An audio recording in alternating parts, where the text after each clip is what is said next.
No fim de 2020, 19 milhões de brasileiros conviviam com a fome.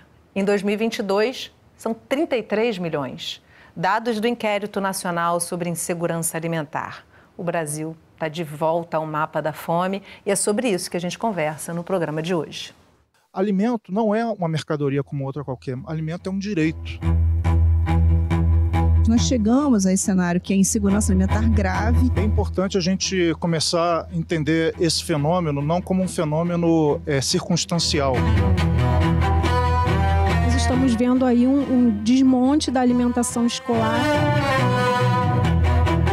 As 3 categorias mais afetadas pela fome são desempregados, trabalhadores informais e pequenos produtores rurais. É fundamental que a gente volte a produzir alimentos. Comigo no estúdio hoje, conversando sobre a volta da fome, Francisco Menezes, economista, analista de políticas da ActionAid. E participando da conversa remotamente, Valéria Buriti, advogada e secretária-geral da FIAM Brasil, e Ana Segal, médica, sanitarista e pesquisadora colaboradora da Fiocruz Brasília e da Rede Pensan. E eu adoro quando você participa de casa me mandando as suas perguntas ou dividindo comigo a sua experiência, a gente compartilha aqui na conversa. Eu recebo aqui pelo WhatsApp 021 99701 8122 ou pelas redes sociais do Canal Saúde, então não deixa de participar. Francisco, Valéria, Ana, a gente estava testando o áudio da Ana, vamos ver se está tudo ok agora, você está me ouvindo, né? Vamos conversar aqui. Também estou te ouvindo, coisa boa. Francisco, eu vou começar com você. Josué de Castro já dizia lá nos anos 40, 50, né, que a fome é um resultado de decisões políticas, de ações dos homens. E aí a gente está nesse momento vendo isso, pelo menos para muita gente, com clareza, né? Queria que você comentasse isso, em que medida isso é um projeto de país. Não tem dúvida, esse dado que você falou dos 33 milhões é absolutamente espantoso, não é? Mas nós observamos nos últimos anos que caminhávamos para essa direção.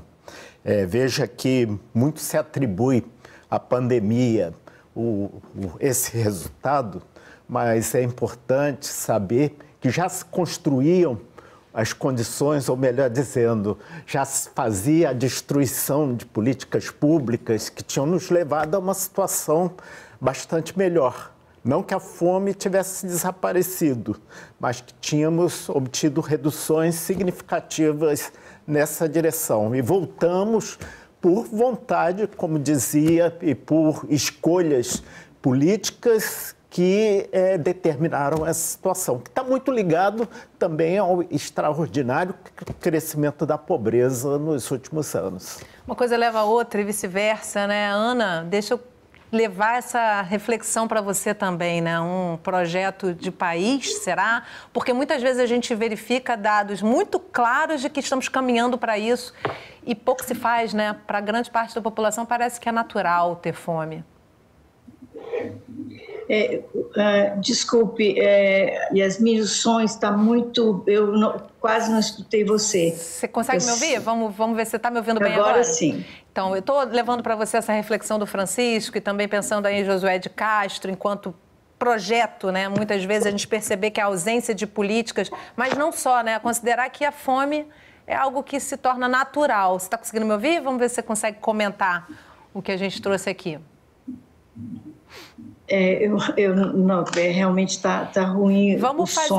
Vamos fazer o seguinte, então, Ana. Eu vou levar para a Valéria a questão e aí, enquanto rodar a matéria, a gente vai tentando ajustar seu áudio aqui para a gente. Valéria, quando a fome chega, é sinal de que tudo mais já deu errado, né? A fome é o derradeiro problema que impacta a população. Isso, Yasmin. Bom dia, Chico, bom dia, Ana, bom dia quem está assistindo a gente. É isso mesmo, é importante a gente entender que a alimentação não é só o acesso, né, ao alimento, tem todo um processo por trás. Então, quando alguém deixou de comer, a gente já negou para alguém o direito da terra para produzir aquele alimento, o direito do território dessas pessoas, no caso de povos indígenas, povos e comunidades tradicionais. A gente já negou trabalho, a gente já negou informação, a gente já negou uma política tributária que consiga ser justa, né, e permitir que as pessoas compram alimentos que fazem bem para a saúde, com um preço mais acessível. Então, todo o processo alimentar falhou quando alguém deixa de comer. Então, isso é muito importante a gente compreender essa amplitude, né, que o tema da alimentação envolve. É interessante essa sua introdução, Valéria, porque é isso que a gente vai debater aqui ao longo do programa, o que nos levou de volta ao mapa da fome. Uma pesquisa divulgada esse ano pela Rede Brasileira de Pesquisa em Soberania e Segurança Alimentar chamou atenção para o número alarmante de brasileiros em situação de insegurança alimentar. Os dados do inquérito retratam as desigualdades que colocam o Brasil novamente no mapa da fome. 33 milhões de brasileiros. Em 2022, esse é o tamanho da fome de quem convive diariamente com prato vazio. Esses 33 milhões, nós chegamos a esse cenário que é insegurança alimentar grave, que dialoga com o retrato da fome no país, captado pela escala brasileira de insegurança alimentar, permite a gente entender no panorama nacional como está a desigualdade social no acesso à alimentação. Para essa pesquisadora, o último levantamento da Rede Brasileira de Pesquisa em Soberania e Segurança Alimentar retrata as desigualdades no acesso à alimentação em diversos aspectos. Segundo o documento, em 2022, 58% da população brasileira convive com algum tipo de insegurança alimentar, leve, moderada ou grave. As regiões Norte e Nordeste são as mais atingidas, com percentuais acima da média nacional. Nas áreas rurais, a insegurança alimentar esteve presente em 60% dos domicílios. Lares chefiados por mulheres, ou então lares chefiados por pessoas pretas e pardas, ou lares chefiados com menor escolaridade, também têm uma maior insegurança alimentar quando comparado, respectivamente, por lares chefiados por homens, por pessoas brancas e com maior escolaridade. A desigualdade no acesso à alimentação, a disponibilidade dos alimentos, a capacidade de aquisição, esses são fatores que justificam a fala do sociólogo Herbert José de Souza, o Betinho, que diz que a alma da fome é política. A pandemia prejudicou o quadro da fome no país. O desemprego e o aumento no preço dos alimentos prejudicaram a segurança alimentar dos brasileiros. Mas esse não é um quadro social da atualidade. É bem importante a gente começar a entender esse fenômeno não como um fenômeno circunstancial. Por exemplo, gerado pela pandemia ou pela guerra. Ele não é um fenômeno de conjuntura, ele é um fenômeno que vem de longa data. O Brasil ele chegou a sair do mapa da fome das Nações Unidas em 2014, por conta de um conjunto de políticas públicas que permitiram, articuladas, que permitiram tanto a produção de alimentos como a distribuição de alimentos para as populações mais vulneráveis. Para a coordenadora da Organização Ação da Cidadania, a extinção do Conselho Nacional de Segurança Alimentar, o CONSEA, e o enfraquecimento de políticas como o PAA, Programa de Aquisição de Alimentos, e o PNAE, de Alimentação Escolar, foram determinantes para o cenário atual. Nós estamos vendo aí um desmonte da alimentação escolar, a qualidade da alimentação escolar ameaçada e justamente um local que atende mais de 40 milhões de estudantes e a maioria com algum grau de insegurança alimentar e nutricional, precisando desse equipamento, que são as escolas, para poder ter pelo menos uma alimentação saudável durante o dia. Segundo um levantamento da Fiocruz, o número de internações de crianças por desnutrição aumentou 7% em relação ao ano passado. Essa pesquisadora em saúde pública da Fiocruz revela que as causas da desnutrição têm relação com o modelo agroexportador, predominante no Brasil. Ela explica que a falta de investimento na agricultura familiar torna as refeições com alimentos processados mais barata do que as refeições saudáveis. O alimento que intoxica, um alimento que gera danos aos órgãos, né, que vai gerar a diabetes, a hipertensão. Denise revela que o quadro é preocupante para a saúde dos jovens, adultos e, consequentemente, para o futuro do país. As consequências, elas são bastante significativas, sobretudo naqueles grupos que têm maior risco, que são aquelas pessoas que estão em crescimento. Alimento não é uma mercadoria como outra qualquer. Alimento é um direito. É um direito, portanto, o Estado ele tem a obrigação de criar as condições institucionais, políticas, financeiras, para que todo mundo tenha esse direito de alimentação saudável e adequada. Olha, a gente conseguiu estabelecer uma boa conexão aqui com a Ana. Então, Ana, eu volto da reportagem já trazendo para você uma coisa que eu acho interessante a gente trazer para a nossa conversa. 33 milhões de pessoas com fome é um dado de um ano atrás, né? O que temos de indicativos hoje, pelo segundo inquérito da Rede Pensan, e esse inquérito que também ainda é um inquérito do primeiro semestre, né, Ana? Isso, né? Bom dia a vocês, desculpem esse trabalho todo. Sim, esses dados são do início do ano. Nós começamos o campo da pesquisa em final de dezembro e terminamos no finalzinho de março, início de abril desse ano, né? Então, é um retrato de um período que já passou, né? A gente tem agora a necessidade de ver como as coisas estão indo, continuar o monitoramento, né? Inclusive agora com a nossa expectativa de melhora das políticas públicas nesse momento. Desculpe. Mas o que nesse período que a pesquisa foi a campo, né? Foi anterior a esse período pré-eleitoral aí, que houve o que nós podemos chamar, né, da época colonial, a derrama, né, de dinheiro nesse período. O que o Chico estava falando, né, desse processo que a gente vem vivendo já há algum tempo. O que nós sabemos em termos de expectativa, talvez que a gente possa adiantar, primeiro, sim, o que nós observamos, né? Que apesar do Auxílio Brasil, que foi até o final do ano, e uma injeção de recurso de transferência ainda naquele período, mesmo as famílias que haviam recebido, porque a pesquisa sempre se refere a 3 meses anteriores a entrevista, né? Então, aquelas famílias ou aqueles domicílios que foram abordados em dezembro, eles se referiam a um período setembro, outubro, né, novembro, quando ainda tinha o Auxílio Brasil. Então, houve uma mistura nesse período de pessoas que receberam e pessoas que não receberam.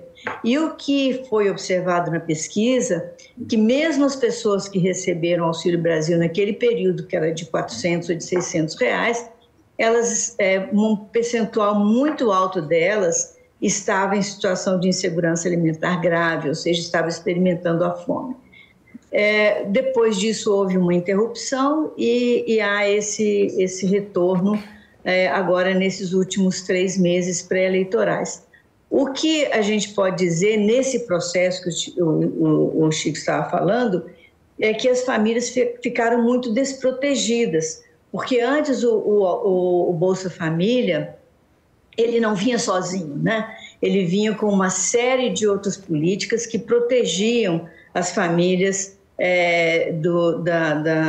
da falta de alimentos em casa, e essa proteção adicional ao Bolsa Família, ela adicionava uma efetividade muito grande à transferência de renda, né? Então, desde a questão do salário mínimo, a questão da merenda escolar, da alimentação escolar, que é um suporte muito importante para as famílias, né? As crianças tinham pelo menos 2 refeições diárias na escola. Então, essas coisas foram todas muito paralisadas, né?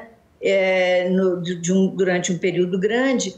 E mesmo com o Auxílio Brasil, né, as famílias ficavam em situação de insegurança alimentar porque o acesso ao alimento competia com outras necessidades básicas. E uma das coisas que também a pesquisa verificou, e o IBGE tem mostrado isso, é o endividamento muito grande das famílias. E nas famílias pobres, o endividamento é em relação a coisas também básicas, tipo a água, a luz, o aluguel, o transporte, né? Que são coisas que competem com a alimentação. Então, eu estou dizendo isso porque tem saído algumas notícias que a pobreza no Brasil caiu, né? Com a injeção de recursos na economia. De fato, isso pode ter acontecido, mas encontrando as famílias numa situação de muita precariedade. E aí a alimentação pode não figurar como primeira prioridade para essas famílias. Então, a gente tem essa situação de muita precariedade nesse período da pesquisa, endividamento das famílias, alta do desemprego. Uma conjuntura, né? É uma conjuntura complexa, né? Que não é só a falta do alimento na mesa do brasileiro. Agora, eu queria trazer uma fala aqui do Paulo Petersen, Francisco, que é um pesquisador incrível, né? Que contribui demais com essa discussão. Ele diz que o alimento não é uma mercadoria como outra qualquer, o alimento é um direito, né? E aí o Brasil já foi referência no combate à fome, ou seja, a gente já sabe fazer, a gente já descobriu quais são os processos, né? Qual é a tua expectativa nesse momento? A gente consegue recuperar processos que garantidamente já fizeram acontecer no passado? Eu acho que sim.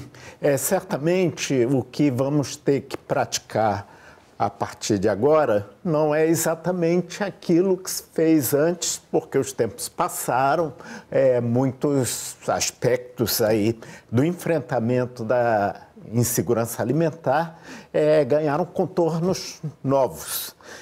Eu digo, por exemplo, e isso foi citado pela Ana, a questão do endividamento é uma questão real.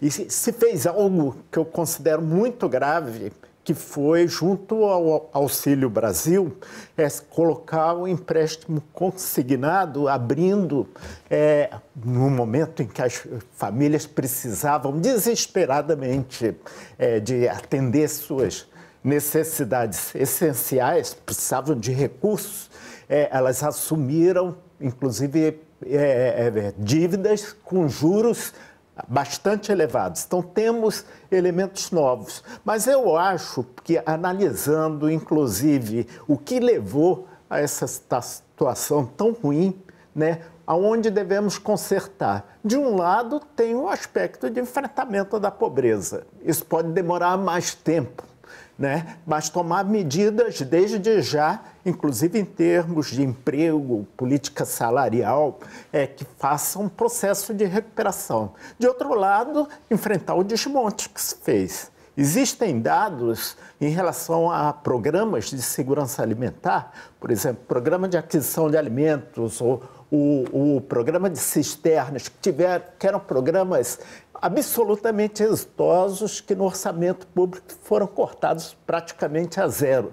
Então, a recuperação de um conjunto de programas, e a Ana falou muito bem em relação à alimentação escolar, absolutamente essencial para esse enfrentamento, que precisamos cuidar desde já. Mas é possível chegarmos até, acho, num momento rápido, né? Num momento que nos faça resgatar tantos milhões de pessoas que estão nessa situação, né? Que possam começar a se alimentar com quantidade e qualidade adequadas. Eu acho interessante, Valéria, a gente explicar para quem está em casa e que não é da área, que não estuda esse tipo de política. Dá um exemplo aí, eu acho que como tanto Ana quanto Francisco trouxeram o PNAE, né, como um exemplo, né, bem sucedido. Como é que de fato isso acontecia? Qual é a importância dessa política? Como é que ela vai? Que cadeia é essa que se construiu com essas políticas tão exitosas que de fato traziam uma resposta superior a simplesmente depositar um auxílio numa conta que pode virar também resultado para um empréstimo consignado, por exemplo, né? Então, eu queria te pedir para explicar para quem está em casa, por exemplo, o PNAE, por que ele é tão exitoso. Programa Nacional de Alimentação Escolar. Acho que o primeiro ponto, assim, é entender que nesse momento, né, ali a partir de 2003, quando foi priorizado o tema da alimentação, não havia um foco só na transferência de renda ou em um programa, era um conjunto de programas que dava conta dessas etapas do processo alimentar, né, emprego, trabalho, terra, assistência técnica para quem produz alimentos, né. E o PNAE, ele era um desses programas. E por que é importante, a gente chama o Programa Nacional de Alimentação Escolar, Programa de Aquisição de Alimentos da Agricultura Familiar, são programas que permitem compras públicas da produção da agricultura familiar. Por que é tão importante? Você compra da agricultura familiar, que é um segmento fundamental para o abastecimento alimentar da população brasileira. A gente sabe que a maioria dos alimentos que a gente de fato come, põe na nossa mesa, vem da agricultura familiar. Eles produzem, geralmente, de uma forma muito mais sustentável, especialmente os que são adeptos aí da agroecologia, respeitando os saberes tradicionais dos agricultores familiares. É um setor, né, a agricultura familiar, por incrível que pareça, por mais que sejam produtores de alimentos, muitas vezes estão em uma faixa aí mais empobrecida da população, porque existe um acesso menor a políticas públicas, a serviços no meio rural, né? Então, assim, quando você apoia a agricultura familiar, você apoia um grupo que é vulnerabilizado, você apoia uma forma de produzir alimentos mais sustentável, social e ambientalmente, você apoia um segmento que é fundamental para o abastecimento alimentar. E você compra esses produtos desse segmento e entrega para instituições que precisam, instituições de assistência social, que entregam esses alimentos para quem precisa comer e entregam alimentos de qualidade, prevenindo aí também uma série de problemas que a gente tem hoje, né? A gente sabe que está aumentando o consumo do que a gente chama de ultraprocessados, que na verdade nem são alimentos, são fórmulas, né? A mesma lógica de baratear o custo da produção de um carro, de um liquidificador, você aplica a alimentação. Então você consegue evitar que as pessoas comam alimentos que não fazem bem para a saúde. Então você com uma só ação, você fortalece a agricultura familiar, fortalece a alimentação adequada e garante que as pessoas consigam se alimentar melhor e superar a fome também. Por isso que elas são tão importantes. O PNAE, ele se insere nessa lógica, né? Atendendo a um programa extenso, atende cerca de 40 milhões de pessoas, e ele é muito, muito importante porque para muitas crianças, para muitos adolescentes, é onde eles conseguem ter acesso a uma refeição que é muito importante para eles durante o dia. Ana, um dado que é interessante também, queria confirmar com você, é que Norte e Nordeste são regiões extremamente afetadas pela fome hoje, são regiões extremamente produtivas, né? E, inclusive, quem trabalha com agricultura familiar se vê atingido pela fome, porque, de fato, não consegue adquirir produtos que não estejam dentro da sua linha de produção. Como é que a gente pode explicar isso para quem está em casa entender, né? Porque, de fato, somos um país extremamente produtivo e termos um nível de fome dessa magnitude realmente é incompreensível para quem não olha de perto para essa situação, né? A gente tem uma desigualdade. O Brasil é o campeão das desigualdades, né? Entre elas, a gente pode dizer essa desigualdade entre o meio rural e o urbano, né? Que é bastante acentuada. O que tem se verificado, e a pesquisa da Rede Pensão mostrou também, é que além do empobrecimento maior que já é verificado, né, historicamente no meio rural, a pandemia agravou nesse período, né, desses últimos quase 3 anos, agravou a situação, porque dificultou a comercialização. Dificultando a comercialização, ela reduziu a produção dos alimentos, né, porque eles não tinham como comercializar, enfim, né, os alimentos. Também reduziu o preço, né, dos alimentos que poderiam ser comercializados. Com essa situação, a pobreza rural acabou sendo muito aumentada nesse segmento. E aí a fome entre os produtores, mesmo entre os produtores de alimentos, acabou sendo uma realidade bastante cruel, né? As pessoas deixaram de produzir. Ao lado disso, isso que a Valéria colocou, não houve nenhuma política de apoio, né? e de sustentação dessa população rural, que se viu absolutamente abandonada, e aí com o agravamento das condições alimentares delas, né? E eu acho que essa é uma questão importante. É claro que isso no Norte e Nordeste é ainda mais grave, né? Porque é onde concentra a maior proporção de pobreza no país, né? E onde os recursos das famílias são menos adequados, né? Então é uma situação realmente muito grave, né? Ou seja, a desestruturação das políticas que andavam ao redor, né, da transferência de renda. Essa desestruturação, isso que o Chico falou, né, praticamente zerou as políticas voltadas para o meio rural, para a agricultura familiar. Isso agravou as condições de segurança alimentar desse segmento da população brasileira.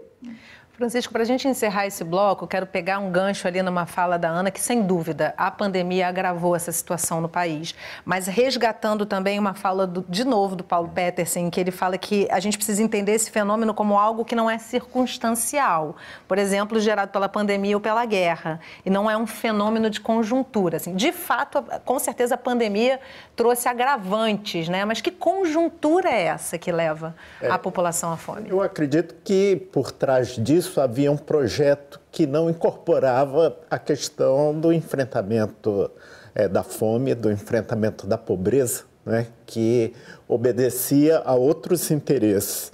Eu quero até resgatar, pensando na fala também do Paulo, sobre a questão da mercantilização dos alimentos.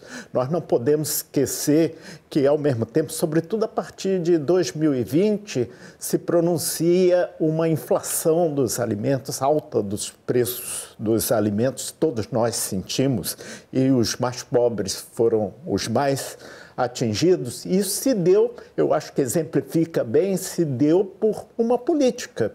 Por exemplo, de não formação de estoques de alimentos básicos. Feijão, alta do combustível arroz, também, né? A alta do combustível. Tudo pensando enquanto mercadoria, enquanto os lucros que poderiam proporcionar aos acionistas das empresas X ou Y. Dentro dessa lógica, não há lugar para o enfrentamento da fome. No próximo bloco, a gente faz um intervalo rapidinho e a gente vai voltar falando sobre as cozinhas solidárias do movimento dos trabalhadores sem teto. É rapidinho, a gente volta já, não sai daí.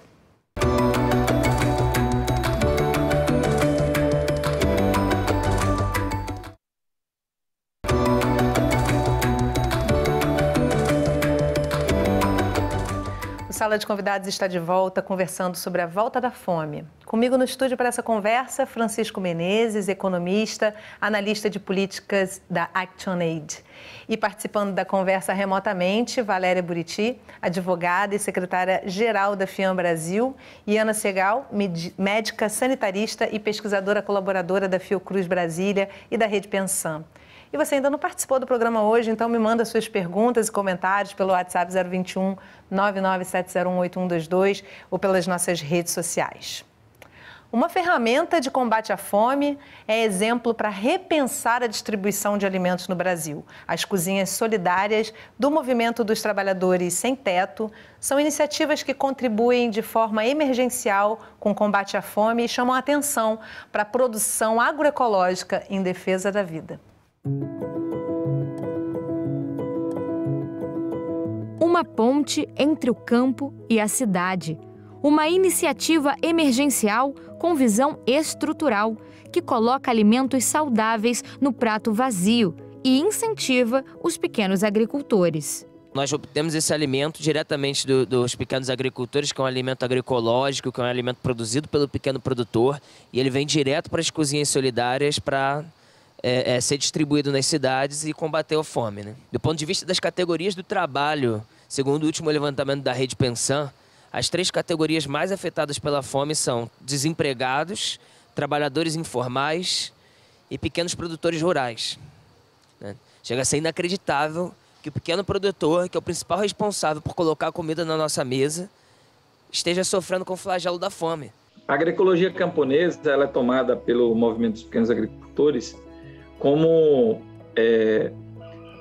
na essência, uma prática histórica dos camponeses e camponesas, que é de cultivar, que é de criar, respeitando a natureza, criando e desenvolvendo técnicas, práticas que sejam compatíveis ou que dialoguem, que respeitem as condições edafoclimáticas, as condições, diria, de funcionamento natural dos ecossistemas. O alimento, ele cumpre uma função fundamental na saúde humana. Então, tendo um alimento saudável, você gera uma economia para a sociedade também, que é do não consumo de tanto agroquímico, de tantos remédios que são produzidos em larga medida pelas próprias produtoras dos agrotóxicos, né, coincidentemente. As cozinhas solidárias do MTST foram criadas no contexto da crise sanitária, uma mobilização social para auxiliar no combate à fome. São 31 espalhadas por 14 estados no Brasil. No Rio de Janeiro, 2 delas foram contempladas por uma chamada pública da Fiocruz, que, através de recursos da Assembleia Legislativa do Estado, beneficiou 54 projetos sociais de enfrentamento da pandemia em favelas. Quase 80% deles se direcionaram para a questão da distribuição de alimentos. Então, nós distribuímos cerca de 200 toneladas de alimentos, 45 mil quentinhas, alimentos prontos para as pessoas, muitas vezes população de rua, mas também população de favelas. E isso foi determinante, inclusive para a proteção das pessoas durante a pandemia. Sermos contemplados nessa chamada pública possibilitou que nós implementássemos nas cozinhas solidárias do Rio de Janeiro uma espécie de balão de ensaio de uma política pública numa escala mais ampla. Para Paulo Petersen, membro do Núcleo Executivo da Articulação Nacional de Agroecologia, é preciso promover mudanças estruturais nos sistemas alimentares do Brasil para a garantia da soberania e segurança alimentar. A agroecologia, por exemplo, permite com que a gente se independa dos recursos, dos insumos químicos, que hoje faz com que a agricultura brasileira ela seja extremamente dependente da importação de insumos. É fundamental que a gente volte a produzir alimentos de forma descentralizada, baseado na biodiversidade, construir os mercados locais, porque da próxima vez que a gente enfrentar uma crise econômica, ou mesmo no contexto de mudanças climáticas, a gente tem condição de resistir. Defender a soberania alimentar, defender a agroecologia, defender o campesinato, ele passa a ser, ou deve ser, uma questão não apenas de nós que vivemos no campo, né, mas uma questão de todas as pessoas que, de modo consciente, se preocupa e preza pelas novas gerações, preza pela saúde, por uma vida mais digna, de um modo geral.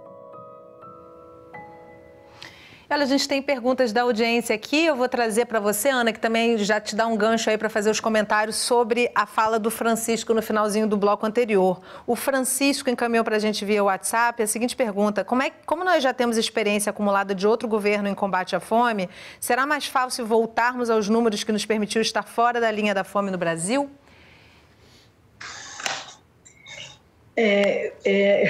Eu acho que fácil não será, viu? Eu acho que as dificuldades vão ser bastante grandes, especialmente porque eu acho que o Francisco já falou sobre isso. A situação nossa hoje é muito pior do que era em 2003, né? Em 2003, apesar de não ter políticas muito efetivas de combate à fome, a pobreza era muito elevada, né, o desemprego, né? Apesar disso, nós tínhamos o Estado nosso estruturado, né? Não havia esse desmonte do Estado como nós estamos vendo hoje. eu acho que é muito importante a gente dizer que ao lado, ou talvez acompanhando o desmonte das políticas públicas de promoção e de garantia da segurança alimentar, a gente observou também um desmonte do Estado brasileiro na área social, né? Vocês estão lembrados que houve várias denúncias, por exemplo, de fechamento do CAD único. Então, apesar do aumento do desemprego, da pobreza, as pessoas não tinham acesso a se registrar, por exemplo, no Bolsa Família, que ainda permanecia, né? Então, assim, há esse desmonte, um desmonte importantíssimo, que é a questão da participação da sociedade civil na formulação e acompanhamento e avaliação das políticas públicas, como foi a questão do desmonte, né, da extinção do CONSEA, né? Isso foi uma coisa muito negativa nesse período, né? A sociedade civil perdeu voz, né? Além disso, internamente no Estado, todo o esforço da intersetorialidade que havia através da Câmara de Segurança Alimentar, da CAESAM, também foi desmontado, né? Então, esse conjunto de problemas, quer dizer, recuperação de políticas públicas exitosas que podem retornar, elas vão enfrentar uma certa dificuldade, porque vão encontrar um Estado completamente desestruturado e vai ser um esforço muito grande de recompor todos essas instâncias e caminhos que podem dar efetividade às políticas que terão que ser retomadas, algumas delas terão que ser reformuladas, outras terão que ser recriadas, dado isso que eu estava dizendo, que a situação hoje é pior do que em 2003, né? Então, eu acho que isso é uma coisa que temos que colocar bastante atenção. Não será fácil, será um esforço muito grande e vai depender muito da participação da sociedade civil nesse processo. E que se torne uma política de Estado, né, Francisco? Porque se deu certo, tinha que se permanecer ao longo de qualquer governo que entrasse ou saísse. E aí te convido também a falar, porque você foi presidente do CONSEA entre 2004 e 2007, me corrija se eu estiver enganada, e queria que você falasse sobre essa perspectiva de ter entrado lá naquele primeiro momento, não sei se primeiro momento, mas bem no começo de uma nova política de combate à fome. Como é que você vê esse momento? E quero colocar também dentro dessa pergunta, para você trazer como reflexão, a recomposição da CONAB, né? Porque também é um item importantíssimo para se fortalecer essas políticas, né? A recriação do CONSEA é uma iniciativa fundamental para a retomada que precisamos fazer do conjunto de políticas públicas. O CONSEA trazia alguma coisa muito inovadora, e eu me recordo o quanto que ele inspirou em diferentes países a criação de conselhos semelhantes, que era um momento de encontro de movimentos, organizações da sociedade com instâncias de governo, e onde se debatia políticas. Isso criou, inclusive, capacidade técnica, tanto a nível da sociedade, quanto sensibilidade para o governo de auscultar, né, de conseguir perceber o que estava se dando inclusive nos territórios, porque muitas vezes trazia aquela realidade dos territórios. Portanto, a extinção do CONSEA foi já um golpe de morte naquilo que tinha se construído até então. Eu acho que você falou bem que precisamos pensar e vamos ter que avançar agora em relação àquilo que tinha sido feito antes, desse conjunto de políticas públicas serem políticas públicas de Estado, entende? E não apenas de governo.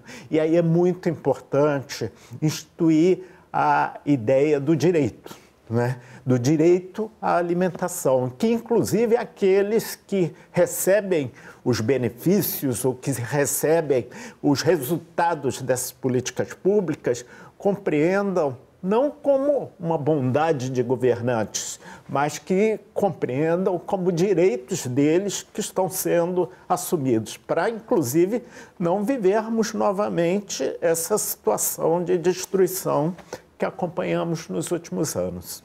E aí, trazendo também para a ideia da mídia, né, também retratar isso como uma política necessária e não como uma política populista, né? Porque muitas vezes é assim que é traduzido. Valéria, a reportagem traz um exemplo de projeto da agroecologia. Eu acho muito importante a gente começar a falar da agroecologia e explicar para quem não sabe do que se trata o que é a agroecologia, o que ela vem propor, né? Que é bem diferente de simplesmente fazer uma produção de orgânico. Queria que você trouxesse um pouco disso para a nossa conversa. Sim, e só antes de falar isso, acho que o Chico falou do Conceia, mas é importante ressaltar que várias pessoas que olhavam para o Brasil como um exemplo de como garantir o direito à alimentação, ressaltavam como um dos fatores cruciais para esse sucesso o direito de participação, ter sido respeitado e terem sido criadas instâncias para que as pessoas participassem, como o Conceia. Então, a participação é muito, muito importante quando a gente quer criar, retomar políticas públicas que possam, de fato, superar a fome e garantir o direito humano à alimentação, que tem como primeira dimensão o combate à fome, mas é muito mais do que isso. A gente, quando fala também de direito à alimentação, a gente está falando em produzir, consumir alimentos de um jeito sustentável, social e ambientalmente. E é nisso, justamente, que a agroecologia tem um papel fundamental. É importante falar que hoje se fala, tem um termo que tem se usado, para falar que há uma sindemia global associada aos sistemas alimentares. Sistemas alimentares, eles se focaram muito só em produzir mais, através de latifúndios, monoculturas, uso de agrotóxicos, transgênicos, alegam que isso é para aumentar a produção, mas não se preocuparam com a forma como os alimentos têm sido produzidos e nem como têm sido distribuídos. Então, a gente tem sistemas falhos, porque a gente tem fome, obesidade, doenças, e sistemas com externalidades ambientais e sociais muito graves. E a agroecologia é essa junção de agronomia e ecologia. Então, ela se contrapõe a esse modelo que se pauta em latifúndios, em exploração da força de trabalho, em racismo e machismo. É uma forma de produzir alimentos, considerando os saberes dos agricultores, considerando o que vem da ciência também, mas a gente olhar, imitar um pouco os processos da natureza, usar menos, como o Paulo Perkins falou, usar menos insumos externos, né, menos agrotóxicos, né? A gente, na verdade, tem um problema. O Brasil hoje, vários países da América Latina, hoje a gente consome agrotóxicos que são proibidos, por exemplo, na Europa, porque elas fazem mal à saúde das pessoas, mas aqui a gente continua consumindo, né, e tem tido uma liberação muito acelerada desses produtos. A agroecologia vai se contrapondo a isso, é um modelo de produção que respeita a natureza, respeita as pessoas e garante uma forma mais justa, né, da gente conseguir acessar o que é necessário para a gente comer e, a partir daí, a gente ter saúde, ter mais plenitude para viver outros direitos também que a gente consegue depois que a gente exerce o direito à alimentação. Ana, a gente está vendo aí um debate continuado na mídia, né, sobre a perspectiva de se ter uma PEC para poder manter o auxílio emergencial. E a gente sabe, como você disse, que não vai ser fácil reiniciar todas essas políticas diante do que está posto aí para a gente. Aí eu te pergunto o seguinte: como que um país que tem um teto de gastos e que coloca também a discussão sobre uma medida emergencial como algo que precisa ser longamente debatido, como é que um país com essas características, com essas permissões, consegue avançar para além de simplesmente ter programas que combatam a fome de quem já está ali no limite, né? Então, é bastante complicado, né? Porque, de fato, a primeira medida não tem outra saída, não podemos assumir outra perspectiva que não seja imediatamente ações muito efetivas, muito robustas, né, para eliminar a fome, né? A gente precisa lembrar de novo, né, do nosso querido Betinho, né, que ele tem fome, tem pressa. Então, essa questão da fome, gente, a fome é uma coisa tão cruel, ela destrói as pessoas, destrói as famílias, destrói a dignidade. A gente vendo as pessoas pegando alimentos no lixo, avançando em caminhões de osso. Quer dizer, não é possível um país, como você disse, com a dimensão do Brasil, com a riqueza que o Brasil tem, olhar para isso, naturalizar isso, né? Então, assim, a primeira medida, ela seja, né, de transferência de renda, seja chamando a sociedade civil, você viu aí a questão das das cozinhas solidárias, o movimento na pandemia, né, da ação da cidadania, de outras instituições, das próprias comunidades, né, enfrentando o problema da falta de alimento para as famílias. Então, assim, tem que juntar tudo isso, né? A gente tem que fazer, a sociedade tem que também, junto com o governo, assumir um protagonismo importante em relação a isso e demandar. O presidente Lula sempre fala, né? Se o pessoal não for atrás, não acontece, né? Então, eu acho que, por exemplo, eu estou muito preocupada na política de transição com as pessoas que estão na área econômica, né? Não sei se vocês observaram, não tem nenhuma mulher lá. E a gente sabe que as mulheres tiveram um protagonismo importantíssimo nas políticas de combate à fome no Brasil, né? Desde assumindo cargos ministeriais, como assumindo políticas na área de ambiente. Então, assim, nós, da sociedade civil, nós que estamos vigilantes, nós temos que ficar atentos, né? E seguir a orientação do presidente Lula, demandar, reclamar, ir atrás, sabe? Além disso, barulho, né? Saber que o combate à fome tem que ser imediato, né? Não é possível isso é inegociável, né? Tem crianças chorando para dormir com fome, sabe? Isso não é possível mais admitir isso no Brasil. Essa é a parte negociável, né, Francisco? Você quer comentar? Exatamente. E acho importante resgatar o que você havia levantado em relação ao teto de gastos, que me parece bem exemplar do que precisamos superar. Teto de gastos e orçamento secreto, né? Pois cabe nessa caixinha aí em que a gente pensa em alimentar todo mundo? Está dentro da mesma caixinha, né? Eu acho que o teto de gastos, na verdade, já morreu, né? Por interesses eleitorais, ele foi completamente sepultado. Além disso, ele nasceu com uma ideia absolutamente equivocada, que equilíbrio fiscal você consegue somente cortando gastos. Na verdade, da área social, né? Não é todo gasto, é da área social. E isso foi o que vimos, não é? Então, nesse sentido, precisamos repensar como se faz a economia. A Ana lembrou muito bem a ausência das mulheres na equipe de transição e certamente teriam inspirações importantes no sentido do que precisa ser garantido numa economia de verdade, não é? Eu acho que podemos pensar que também potencializando toda essa população com vontade de produzir bem, de estar trabalhando com dignidade, isso gerará muita riqueza para o país e dá uma volta nessa ideia completamente equivocada em relação a de que é somente cortar gastos. É investimento, né? Porque isso nunca deu certo. Na realidade, não existe exemplo no mundo de uma política bem-sucedida na economia que tenha sido só de corte de gastos. E em relação ao orçamento secreto, isso é uma demanda, eu acho, de dignidade também nacional, que não podemos conviver com isso. Isso precisa ser derrubado. Mas que, infelizmente, parece que está na mesa como um molde aí de troca, né? Nós vamos manter o auxílio, mas vamos manter o orçamento secreto e a gente vê realmente uma demanda de equilíbrio bem complexa, né? Por isso que é importante chamar a mobilização social quando se enfrenta esse tipo de barganha. Estamos de olho, né? É dizer isso, né, Valéria?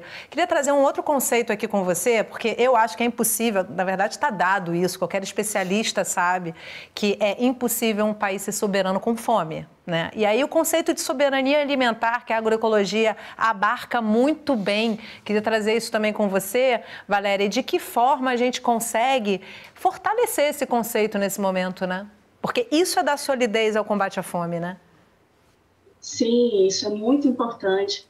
Você começou o programa falando de Josué de Castro, né? Josué de Castro, quando ele escreveu Geografia da Fome, o subtítulo é O Dilema do Pão, né? Garantir o pão, garantir bem-estar para as pessoas e do aço. que pode ser a questão do lucro, da economia, e é muito importante entender que a economia ela deve estar a serviço do povo. E só entrando antes de responder no conceito de soberania, a questão do teto dos gastos, o que a gente vê é uma inversão de valores. É como se toda a sociedade tivesse que se organizar e perder seus direitos para garantir uma responsabilidade fiscal. Então, a gente tem que começar a ler diferente do que está na Constituição. A gente tem que ver como que a gente está arrecadando dinheiro. Está sendo de uma forma justa? A gente vê que no Brasil é muito injusta a forma como a gente se organiza em torno dos tributos, né? E a gente não está falando da classe média que paga menos imposto, está falando de 1% do Brasil que poderia pagar mais, e isso já tem estudos da USP que comprovam, seria suficiente para garantir uma série de políticas públicas que podem reverter problemas como a fome, entre outros. E o conceito de soberania, ele está muito ligado a essa ideia das pessoas, elas escolherem aquilo que elas vão produzir, aquilo que elas vão consumir, as pessoas que estão no país possam fazer essa escolha. Que isso não seja determinado, como é hoje, por um conjunto de corporações que praticamente dominam os sistemas alimentares no mundo e no Brasil também. Então, a soberania, antes de tudo, esse reconhecimento, como está na nossa Constituição, que o poder é do povo, né? E cabe a ele exercer e dizer como que os seus direitos vão ser realizados, inclusive o direito à alimentação. Então, o conceito de soberania, de fato, é crucial, não só para a gente erradicar a fome, mas para a gente manter a fome bem longe da gente. A gente viu que quando mudou ali o governo, todas as conquistas que tinham sido feitas, elas foram embora muito rápidas. Então, é muito importante que quem está chegando aí no poder olhe, de fato, para as estruturas e consiga garantir estruturas mais justas no país, mais acesso à terra, mais acesso ao trabalho, à renda, igualdade para as mulheres, especialmente para as mulheres negras, que hoje no Brasil é quem mais sofre também com a fome e com outras violações de direitos. Ana, a gente está chegando no final do programa, eu acho importante a gente pensar no futuro um pouco, assim, né? Medida emergencial, porque quem tem fome tem pressa e a gente não vai ter tempo para errar, né? Como é que você vislumbra aí os primeiros meses do próximo ano e o que precisa ser feito, na sua opinião, de mais emergencial? Eu acho que eu acho que tem que garantir parece que já está em andamento deixar o Bolsa Família fora do teto de gastos, né? Porque parece que isso não será uma coisa imediata a ser resolvida. Eu acho que tem que manter o Bolsa Família em valores que estão já estabelecidos, né? Os R$600 mais os R$150 por criança abaixo de 6 anos, né? Mas eu acho que é importantíssimo nesse processo, como primeira medida, recompor o CONSEA. Eu acho que isso é importantíssimo, importantíssimo. A gente sabe, nós estamos vendo, né? O governo vai assumir como um governo de amplo, né? Que vai haver muita disputa interna, a gente sabe disso, dada a composição da Frente Democrática. Então, eu acho que o CONSEA vai ter um papel muito importante em garantir a reconstrução e formulação de políticas públicas efetivas que venham se somar a essa questão da transferência de renda, que terá que ser imediata. Francisco, eu termino o programa com você, até pegando esse gancho aqui da Ana, o que a gente tem de perspectiva de retomada do CONSEA e como é que você vê aí os primeiros semestres do ano que vem com relação à fome no Brasil? Eu acredito que o CONSEA vai ser retomado como dentro das primeiras medidas do novo governo.